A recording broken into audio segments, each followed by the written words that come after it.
As I said right at the start a couple of times, I'm keen that this is a grassroots, everybody in it together activity rather than a top-down, this is what's going to happen, opposed thing, because I think the grassroots thing will have much greater traction. The Photo Centre will take forward that question about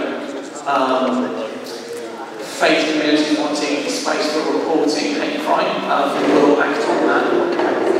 We're not the best place organisation to do it for other types of hate crime, but I do know some people who might be. So in conversation with the CPS and others, we will broaden that out to other suitable organisations that might want to take part in it as well.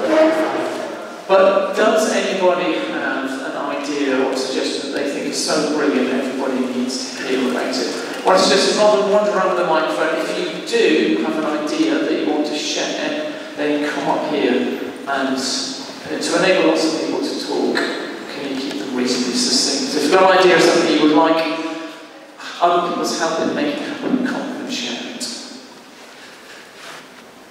Hello, my name is Claire Scott and I am on a Facebook group called Stand Together Leicester. Some of you may have been aware of the event on the 28th of June where, according to us, up to 500 people stood in the rain in Jubilee Square, cold, drizzly British summer evening, to say that we as Leicester, the people of Leicester, stand together, despite how people may have voted. I just want to read you a little bit from the Stand Together, from the information that was put on that Facebook event. Leicester voted by a small margin to stay in the EU. Stand Together is our mark of showing that, in consideration of the EU referendum result, we stand alongside the people of Europe to show we are inclusive, open and patient to all, regardless of age, gender, race, demography, location and whether they vote to leave or remain. Moving forward, we want to come together to understand and educate ourselves on how the leave decision can create a positive environment for all people, regardless of age and all those things. These are principles along which this and all other Stand Together events will proceed. So I think the idea is that it will be based around events within the community, so that there will be a participatory aspect to it, so all are welcome. That we are promoting positivity around the referendum, not apportioning blame, and wanting to find creative ways of looking to the future. Not taking into account how somebody voted, and that it will not be along party political lines. We believe healthy debate within the political system is vital, however this is not a space for partisan politics. We don't believe one party or politician has all of the answers, and we don't expect them to, instead uniting with a single message of positivity. And so there is now a closed Facebook group called Stand Together Leicester. If you search for it on Facebook and ask to join, I think there are probably, I'm not sure anybody else is in that group. I think there's something 300-400 people in it already. And as I said, the idea is that we will organise each other, share what's happening in our community, share events, encourage people to work together and to think together. So please, I would encourage you to get involved in that if that's something you will find helpful. Hi, I'm Marion and I live opposite Western Park. But what I'd like to tell you tonight is, a couple of weeks ago I heard about this campaign that was also on Facebook that simply says, if you want to tell people you come across in a queue or in a supermarket or wherever that you're a safe place, to wear a safety pin. So everybody knows you're not going to be nasty to anybody who's different. Hi, my name is Emma Friedman. I'm on Facebook and Twitter quite a lot, so I've been looking at what's been happening over the last, well, 4 years I suppose. And what I've noticed particularly recently is the huge amount of hatred that is being expressed on Twitter and on Facebook. Now, I'm not somebody to not defend a point of view, and I'm not somebody to make an accusation. However, one thing that I find that the trolls really do not like is when you send them back a positive message of love.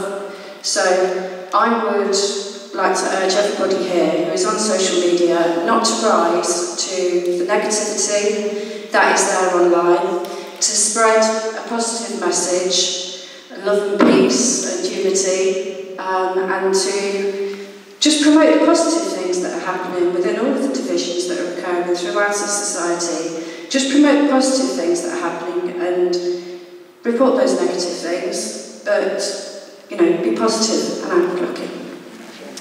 I'm Rahima Karatella, and I'm Karen, and we're part of the Christian Muslim Women's Dialogue Group that meets here every 6 weeks at St Philip's Church. And Diane had mentioned earlier about the Tree of Hope, and the idea of that Tree of Hope was to sort of address some of that intolerance and you know, spread a message of hope. Now, we've had a suggestion from Karen that you know, potentially in response to this we could write a peace prayer. Yeah. That was also connected with an idea that I'd had, that we could do some more praying about, especially if there's of different faiths, we could pray together for this situation, but maybe use the Tree of Hope to form a prayer that got prayed in different situations and different communities where we worship. And in our group we mentioned that there are a lot of people out there of non-faith who are working for peace and who run centres and little toddler groups or anything at all where people come together. And those people, if we could somehow network with people who just felt that they could be supported in the work that they do, no matter how small, and just spread this kind of, I'm running out of words. It's to dispel the ignorance, so building up friendships in very small ways amongst small people, big people, whatever it is. So we're wondering whether the Tree of Hope could be used and go to different places, but not just places of worship, not just schools, the obvious places, but maybe the little places, and just to support people who are working for peace.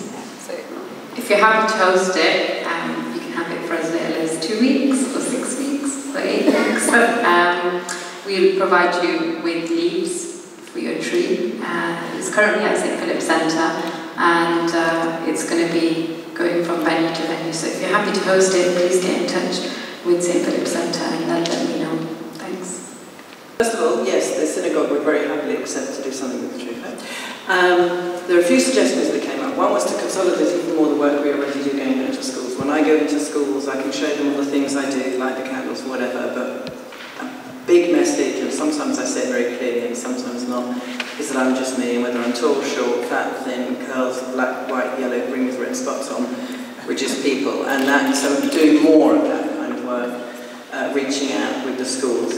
My friend over there had a very good idea, but he didn't know if it required legislation, but in the way that we've got the drink drive ads, so that, and which have been very successful, and people learning that if you drink and drive, what the consequences were, and that teach the youngsters, well, anybody, but maybe more youngsters, they really will end up in prison if they crime. So really a big message. We didn't know if maybe the police could help organise that, whether it had to be legislation. We had an idea for youth concert music and yes, as you said, not just interfaith, but what we tend to call the white working class non-faith community as well, drawing in people of faith and no faith, but particularly the youngsters with music was an idea.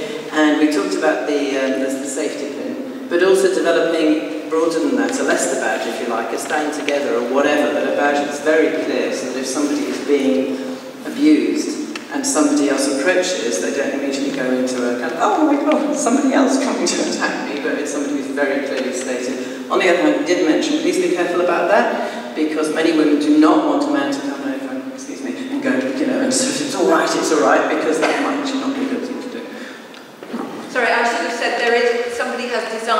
Stand Together Leicester badge, which is a blue heart with a safety pin through it. I don't think it's been put into production yet, but you can download a JPEG file of it off the Stand Together Facebook group. You join it.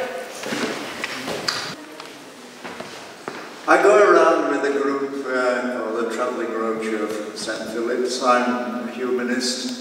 There are people from all sorts of backgrounds, different religions, and we get on very well. And this is what I'd like to tell the world that we do in Leicester well, that we know how to live together. The AGM of St. Philip's a week or so ago was talking about how to live better. A meeting of the National Secular Society in September, just by chance, how we live better together. It's in the air, and I think we must take advantage of this. I happen to have the license for TEDx, which is a global organization that puts out big events of talks and then records the talks and puts them out to the world on YouTube. I hope that in October 26th that we'll be able to tell the world that we know how to live together in Leicester. And that is the most important thing. And I want our children to grow up being proud to be good human beings. If they get nothing else, then they must get that. We've got a whole list of things in our discussion. Celebrate our diversity. Tell them that we are different and we enjoy being different and we benefit from being different, and we always have. For a few 100,000 years, we've gradually learned how to live together and to benefit. The title of the TEDx meeting in October is Every Journey Matters, and that includes ideas as well as people. And gee whiz, have we had a lot of people coming with journeys from different directions into Leicester. Another suggestion was promote being a world citizen. Again, the same idea, unity in diversity. And ensure that the world knows about it. So, be practical. One of the things that we had was starting small, start at the school gate where people meet together and work through women's groups. And also, let's not label young people, because they are the people who are often living and working together in schools, and they may be able to tell us how to live well together. Okay, so the 2 points that I want to make, it's actually from Dave, who's had to leave because he was a company business. But he said this thing, so he's Irish by background, and he said in Ireland they quite often use the phrase dig where you stand, which basically means you might want to change the world, we might want to change our country, but for us, for now, we need to focus on our community and what little we can do to change. And you never know if it's a positive change, which it will be, others may well catch on. So in saying that, I want to kind of tie it in with the safety pin thing, because I think from everything that's been suggested, it's probably the quickest win that all of us could possibly have. So if we all had just one random safety pin that says, I stand against racism, should you have a problem, lean on me, I'll support you. I think that it'd almost be a ripple effect to others, because let's face it, people are going to wonder why you've got a safety pin when you don't need it. So if there's one thing that you're going to take away, I'd urge you to take that away with you. Let's start the safety pin initiative. Why not? Okay, just one more I forgot to mention. Activities, providing activities such as sports, or not exclusively sports as well, to unite youth from all backgrounds, including non-BME backgrounds. I think that's very important, having a diverse range of students from all areas and bringing them together and encouraging that friendship to blossom right from the beginning through sports and other activities, really. So that's from our group today. My name's Dan, probably going to be a little bit controversial, but what I've heard tonight is fantastic, and people saying, we'll go back and do this in our community. I come from this community, this community, this community. I've lived in Leicester for the past 6 years. I will argue that it is a very, very multicultural community. But actually outside of the interested folk, is it a segregated community? Do we have pockets? If we all come in here tonight and say, we're going to go back and do this, we're going to do this in our own community, I'm going to do this, and we're not taking a joint message out there, are we just going back to the status quo? Are we going to engage with the people we've already engaged with? I think what we need to do is walk away and say that we need a joint vision tonight, a joint strategy. Maybe it doesn't have to be set tonight, maybe it can be set something in the future, but actually we will sit there and we will stand under a common banner. This is what we will aim to do. This is how we will all work together to get the same aims. Otherwise, what happens if one goes back and does that, one goes back and does another, one goes back and does another? That's the stuff that will happen anyway. I just think we need to walk out together and say, I'm not going to do this by myself, but I'm going to do this as a group, as a unit, and that it's not just the people in the room who will come together as intercultural, interfaith, but actually will come back with the people who are the gatekeepers of the communities for. I'm Mina Baines, a member of Baha'i Faith. It's very enlightening to hear all these wonderful statement that has been made tonight. In a sense, I believe that we need to have again a positive view about the situation that has arisen. Each one of us as individuals are responsible to create peace and harmony wherever we live. Baha'u'llah said, the security of mankind and its peace and tranquility is unattainable unless its unity is established. And Baha'u'llah also says racism is greatest threat to the world peace. And it's a barrier to create a peaceful world. And I think as individuals in our neighborhood, with our children, young children, we have to educate them from very early age to have no prejudice towards any race or any religion, and consider that the whole religions they have same principles, and their teachings is about love, harmony, and peace and unity. And if we can all practice it in our neighborhood and create a peaceful environment and work together, I don't think our fear will diminish. A feature of the recent referendum campaign was the upping of people's fears. And that is what we think has caused the recent upsurge in these, what we call hate crimes. Now you could say, of course that's given some people carte blanche to go and do them, but they could also be called fear crimes. They're crimes caused by people's fear, and with great respect for all the things we've talked about of helping the people who are the victims, wearing a safety pin, having badges, what do you do about that fear in the people or the communities from which the perpetrators are coming? And all the evidence seems to be that it's partly fear, partly economic deprivation in places like Sunderland, which is a killer for me when that was all came up. How do we go about that? How do we reach those people, individuals, groups, or even communities with the message that they don't need to be afraid? It's just a very small sort of personal thing.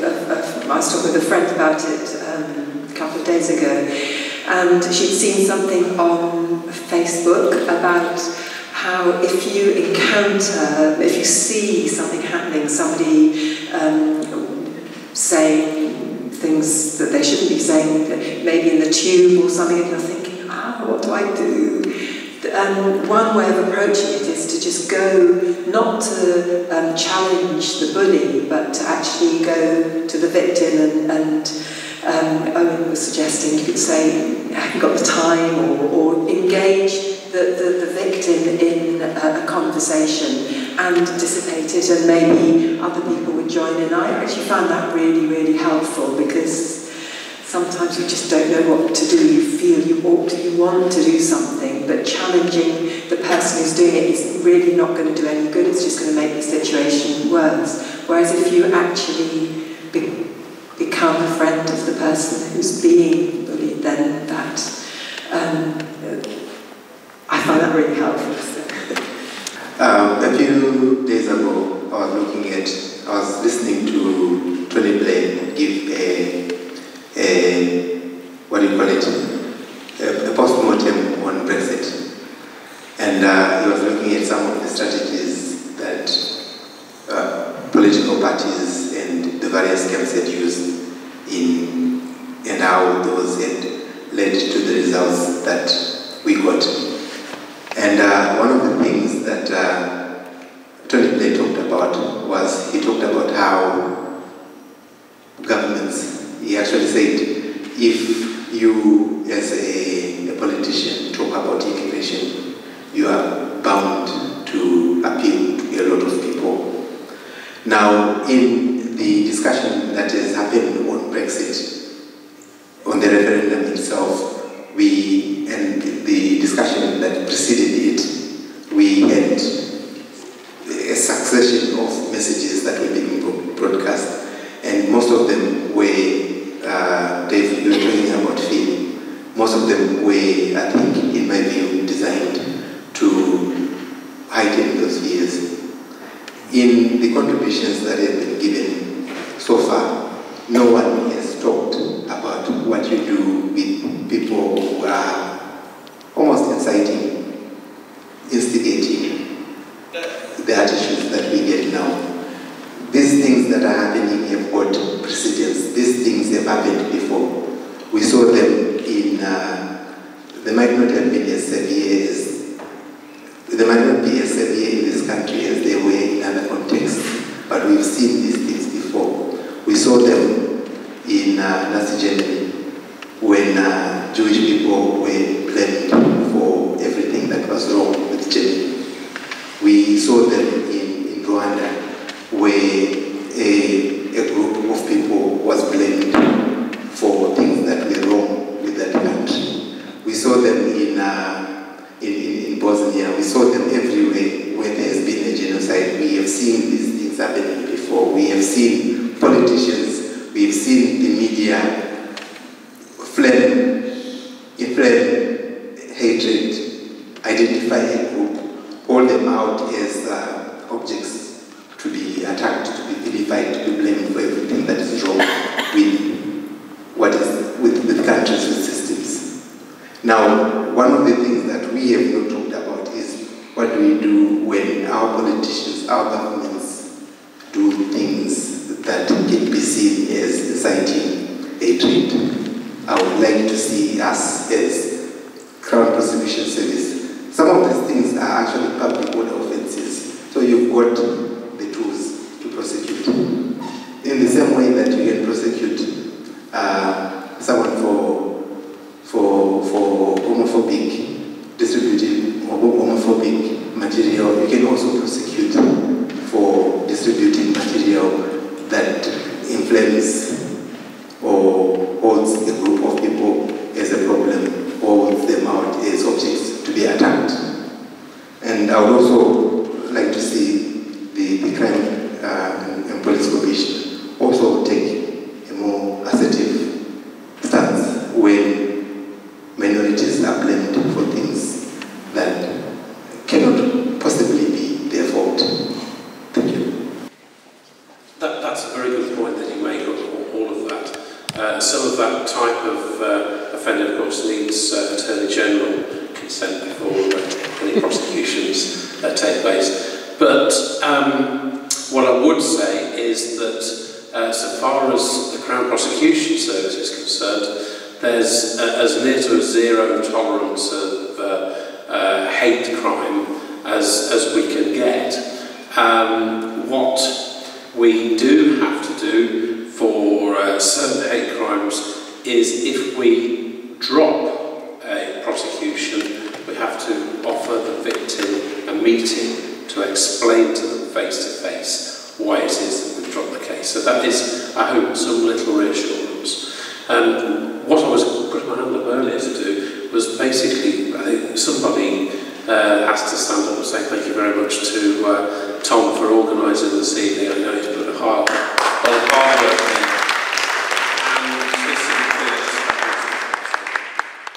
Thank you. I'm going to take that as my opportunity for the last word. One suggestion for something you might want to do, and then the other one thing I'm going to do. The suggestion is one of the things Phillips administers on behalf of a programme called Near Neighbours, which is funded by the Department for Communities and Local Government. It's a small grant scheme. It's about people being near neighbours, the hints in the name. You can get a grant for between £250 and £5,000 for 2 or more community groups to do something in a neighbourhood that improves that neighbourhood, that is sustainable and long-lasting. So it's not really about paying for an event, it's about paying for a series of engagements that enable your neighbourhood, some small geographical part of Leicester, to be a better place. You have to live in the city of Leicester or the city of Nottingham to be eligible to apply. If that's something you're interested in and want more detail, do get in touch. You would have to have spent the money by the end of the financial year. There is a limited amount available. It is quite competitive, but the turnaround is very fast. So if you're interested and want to make something happen, find a friend from a different community who also wants to make something very similar happen, and then get in touch. So that's something that you might want to do. If some of your ideas you've thought, I want to do it but we need some money, or there's a possible avenue for money. The thing that I'm going to continue trying to make happen, and I haven't quite worked out how to do this yet, but is the conversations that I think we need to have about what we imagine Leicester to be. I heard someone talk about this idea of future present, and I quite like it. You imagine the future you want, and then you start working out how do we shape the present to get there. And that's the type of conversation I want to start happening in Leicester throughout the rest of this year. That probably will lead more to act at the end of this year, beginning of next. But the idea of what's the future for Leicester we want, how do we shape the present to make that happen? If you'd like to be part of that ongoing conversation, do leave your email address behind and do leave your ideas behind, and I will keep you all informed.